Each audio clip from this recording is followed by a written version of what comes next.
Wednesday, si Yusek Edu na very busy dahil nga sa mga nangyayari, lalo na dyan sa Mindanao. Kumusta na ang ating sitwasyon dyan at kumusta yung partikular na tulong at ayuda na binigay ng inyong ahensya? Yes, magandang tanghali, partner Nina, no? Talaga tama ka, busy ngayon ng mga ahensya ng pamahalaan. Kasama na po ang DSWD sa paghahatid ng tulong sa ating mga kababayan po sa Mindanao na nasalanta nitong nagdaang bagyo. Napakalakas, ano, partner Nina, 6.8. Can you just imagine kung nandun tayo sa site at that time, talagang unimaginable. Kami po sa DSWD, quick response po kami, bilin ng Pangulo sa amin ay within 24 hours, nakaresponde na tayo dun sa site. Kaya tayo proactive ang ating disaster response, ano, naka-preposition talaga yung ating mga relief items. So, Sabado pa lang, nandiyan na, nagde-distribute na tayo ng mga relief items, mga family food packs, mga food at non-food relief items, no? At nitong linggo nga ay mismong si Secretary Rex Gatchalian ay lumipad dito sa mga nasalanta, particular sa General Santos City, no? And namigay siya ng mga financial assistance, no, katulong ang ating mga partner agencies doon. And natala natin, ano, partner niya, no, medyo marami-rami, more than 35,000 na mga kababayan natin ang apektado dito sa regions ng nasalanta nitong bagyo, or 7,500 ang earthquake, 7,500 families in 98 barangays, no, dito sa Soc-Sargen at Davao regions, no. Now, immediately, binigyan na natin sila ng family food packs at ongoing yung ating cash distribution for financial assistance, no.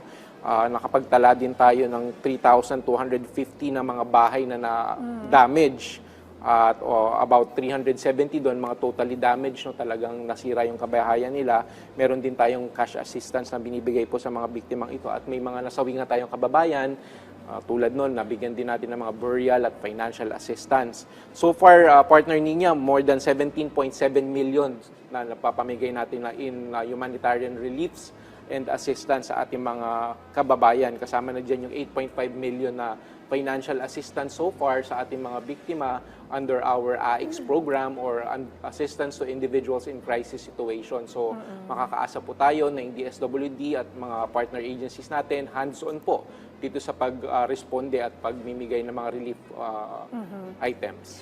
Yusek Edu, nakita naman namin na nagpunta ka doon at nakita mo yung aftermath nito at kausap mo yung ating mga kababayan. Ang gusto ko lang rin itanong, bukod sa mga financial assistance at mga ayuda, kumusta naman sila emotionally? I'm sure it's a very traumatic experience. Yes. Tama yun, ano, talaga, can you just imagine, ano, kung nandun tayo sa site at that time, imagine 6.8, no? Napakalakas na lindol noon kung may experience natin. Pero one thing that we've noticed on the ground dito sa mga apektadong communities, yung resilience ng mga kababayan natin, ano, talagang napakabilis nilang makarecover sa sitwasyon, bumalik na agad after a couple of days, balik na agad sa normal na pamumuhay, no.